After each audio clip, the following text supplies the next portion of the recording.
Yeah, YouTube, what's up? Just wanted to put my contest entry into Comic Hoarder 410's contest. Matt, great YouTuber. He came on the scene with some amazing stuff. His EC collection was pretty mind blowing, and that got me hooked from there. Plus, he's a fellow Baltimorean, so he has a kindred spirit in me, um, and he won't take offense to that moniker. But yeah, the next time in Pigtown, we'll go have a few beers, and then afterwards go to Metro Auto Parts. Maybe we'll see Jesse Roscoe. Anyway, um, all your subs are deserved. I'm sure you're going to be at 1,000 in no time. Um, and he is interesting in that he's a very generous spirit, and for someone who has, with his information that he provides and shares, um, and he can be a complete snob if he wanted to. I mean, the history of his collection and collecting, and he lives it, and he's a professional. uh, and I'm just a casual aficionado. But he grew up with his mom helping him collect, and it became part of his life at a very young age, and he hasn't stopped. And it's very evident that he really enjoys the lifestyle. I mean, he's met a lot of these creative people that we enjoy, and he's even had a few beers with a few of them. And that, how many of us could say that? And he just wants to share, it seems, and provide as much knowledge as he can to the rest of us, and not be a dick about it, which is really cool and refreshing. um, so, nevertheless, thank you. And his collection is just pure sickness, and he has a lot of provenance to his books, and stories and tales of how he obtained them, and his recall of his encyclopedic knowledge. Encyclopedic, you know what I'm talking about. Um, is is great when he imparts it upon us. Um, it's just different in a way that says, "Hey, I really want to share this with you. I'm not just here to brag about my stuff." Um, and a lot of the stuff he has signed, and there, like I said before, there's a provenance within his collection that, I'm guilty of this. I go out, spend money on eBay, and say, "Yo, check it out." There's no story behind that. So it's he's a professional, and I appreciate his vids, and just a cool guy. And thanks for all that you shared with us. All right, on to the contest. Now, I believe I'm just going to show some books, and my girlfriend's mother is staying in the room where I store all my books. So I only have access to a few boxes, and so I'll do the best I can with what I have access to. Man, she has shit everywhere. But I believe he was talking about writers and characters. Um, Spider-Man's my favorite non-cosmic character. He's the character that got me into collecting. I was collecting with a buddy in early middle school, and we'd go down to Baltimore to Jeppy's, and it's all about Spider-Man at the time. But these were the books that were on the stands right around 238. 238 was my second or third book off the stands, and I was hooked. And this is Roger Stern, and Tom DeFalco came on in 251.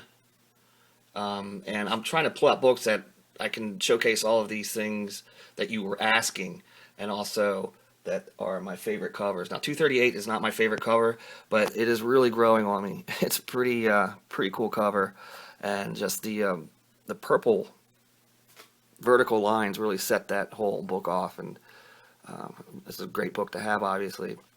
But this is Roger Stern, and so is this. And this is John Romita Jr., and paying homage to his father from 122, the Pumpkin Bombs. And this is one of my favorite covers, one of my favorite Spider-Man covers, at least.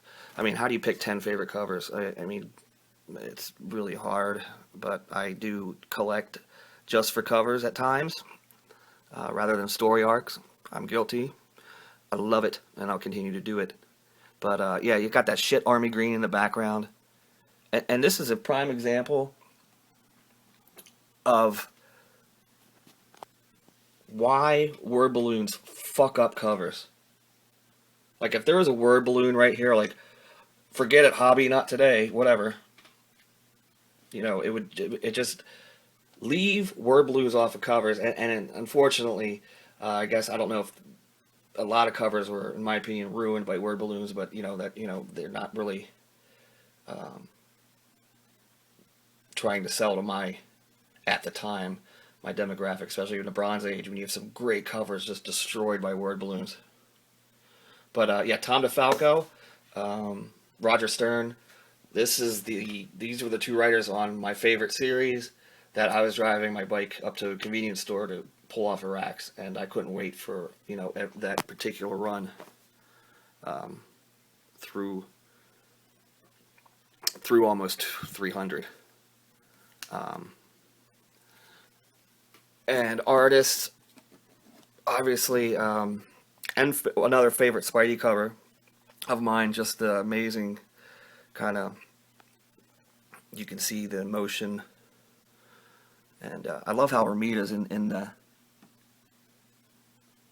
whirlwind there, just really awesome. And John Romita and Gil Kane, in my opinion, drew the best Spider-Man. Um, McFarlane freaks, they have their opinion, and I love McFarlane. Don't get me wrong, but Gil Kane and John Romita did it for me, and Ditko obviously was the first, and I consider the best, but the Spider-Man's a little too rubbery for me. A little too rubbery. No, but it's amazing stuff.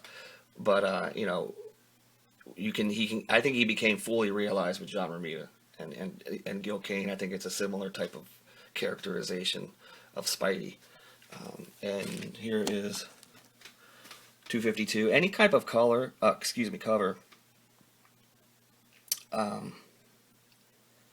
That has a color gradient in the sky. I love that, and this is obviously an iconic cover, one of my favorites, Spidey.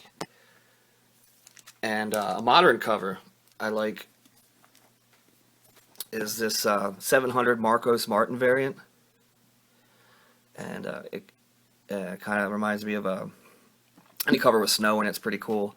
But it's just great. In the foreground, you have Happy New Year. They're partying at a diner or wherever they're at, and you got Jay Jonah, giving Robbie the business. Flash flexing his muscles.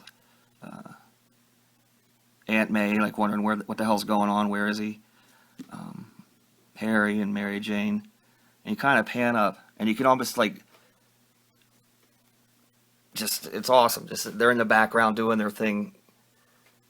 Way up in the sky, and then you can almost just the dichotomy between the two activities, pretty cool. And of course the billboard signage. I love that cover. Now on to a writer. Jonathan Hickman is crushing. And in terms of writers, I can harken back to that Stern DeFalco run in Spider-Man, but it's what's in my head now that I remember the most in terms of writing, and this story in East to West is outstanding. Manifest Destiny is pretty good too, but it's a Four Horsemen of Apocalypse story redo, but Death has a kid, and I think he has a love interest, and then there's the whole other story with the Apocalypse. I'm not doing it justice, and I can't articulate it very well. That's my fault. But that is amazing writing in here.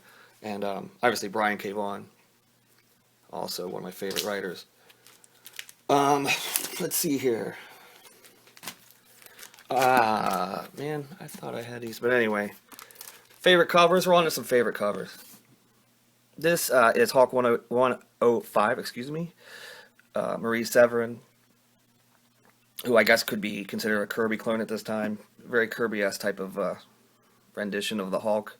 But more than that, it's and this camera isn't doing it justice, but that shit brown that Marvel used in the Silver and early Bronze Age, it looks black here, but it's brown around Hulk, and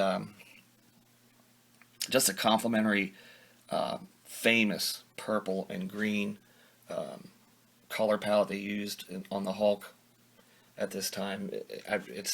They should have kept that formula. You don't see it too often, and it's amazing. These early Hulks were just great.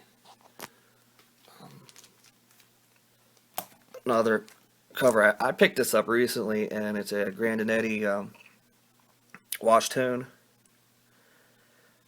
Love that cover. Want to get more of these. I need to refinance. And I recently made a comment on ETA Nick that Joe Kubert wasn't as good as Russ Heath when it came to war comics. But I don't know. But it didn't mean I didn't mean that he wasn't a hell of an artist. And this Adam and Hawkman number 43 is a excellent example of how good he is. Amazing cover.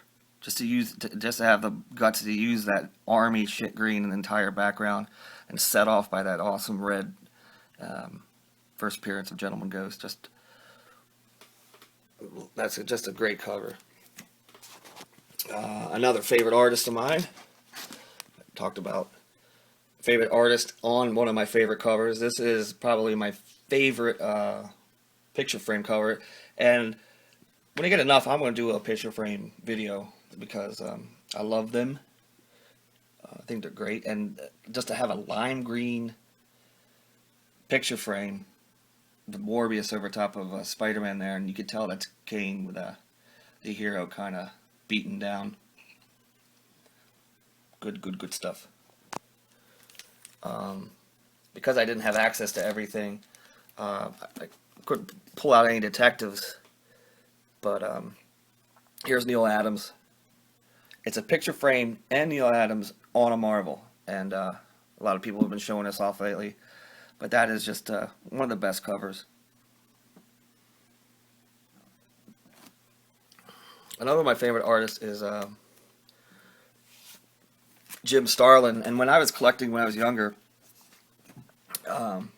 Death of Captain Marvel, that was my only graphic novel I ever had in my first go around to collecting, and I loved that story, and I loved his artwork. He draws cosmic pretty damn good, and this is one of his best covers. IMO. Warlock number 15. And another one of my favorite covers. He was on the first 15, 16, 17 of Master of Kung Fu. Starlin crushing it here.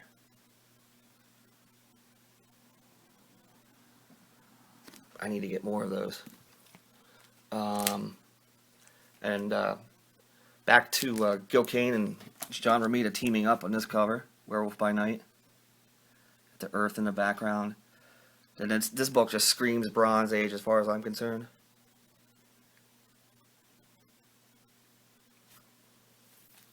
And sorry these are out of order, but Marie Severin looking very Kirby-ish here. Tales to Astonish. Early Silver Surfer crossover. Just beautiful. Iconic cover there. This is a TOA you definitely want to pick up.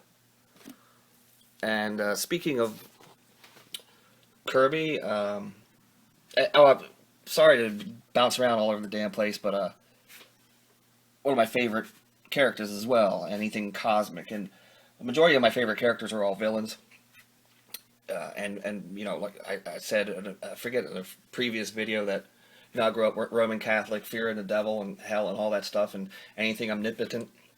I've grown up since then, but I love Beyonder, Galactus, Heralds of Galactus, Ego, you know, Zeus, Odin, any of those type of characters that have powers beyond being irradiated or bitten by a spider. Anything that, you know, world-changing, you know, planet-destroying type of powers I love. I also like Kang the Scrolls, Kang the Conqueror, and Nihilus. Those type of Ronin really appeal to me. So uh, there's Marie Severin again, classic cover, looking like Kirby, and then of course the real thing, Thor 164, Zeus. That cover, just I love that Kirby cover. Ultimate floating head cover there. And then I did have these. These were in the front of a box I could barely pull open, but I'm really getting turned on to these lately. These Luis Dominguez Weird Mystery and Weird Wartale covers.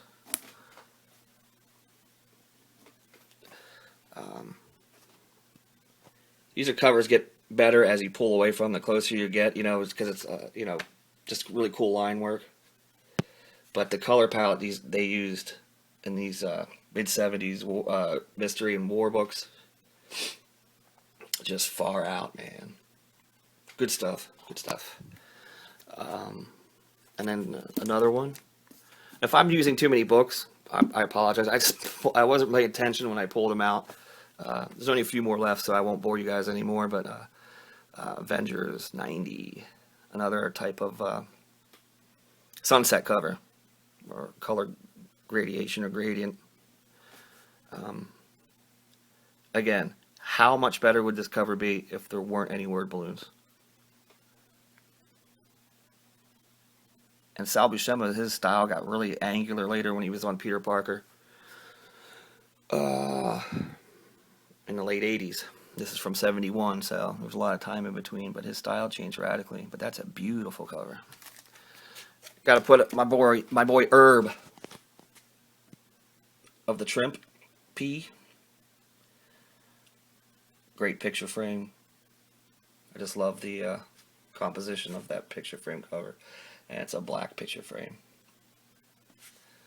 And then my favorite artist, I think I'm still trying to figure it out.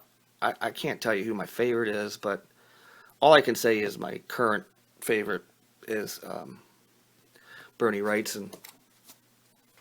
And there's something he did for Eclipse miniseries, Three-Dimensional Seduction of the Innocent. This is a 3D book, but I don't care about the interior. It was all at the cover when I got this. It's amazing. And something I'm really sad about is my favorite series recently that came out, and it doesn't seem to have gone very well. I don't know what the story is. If anyone knows, hit me up. Bernie Wrightson's work on this, there's only 2 issues. Frankenstein Alive. This is the comic market retailer incentive cover. I think it was 3,000. And debuted in the Boston Comic Con last year, and that's a masterpiece as far as I'm concerned. And there's a 2-page spread in issue 2. It's a laboratory spread. If anyone's ever hip to that series, that might be the best 2 pages ever penciled in the art form. That's just my opinion. I don't know. You have to check it out, though.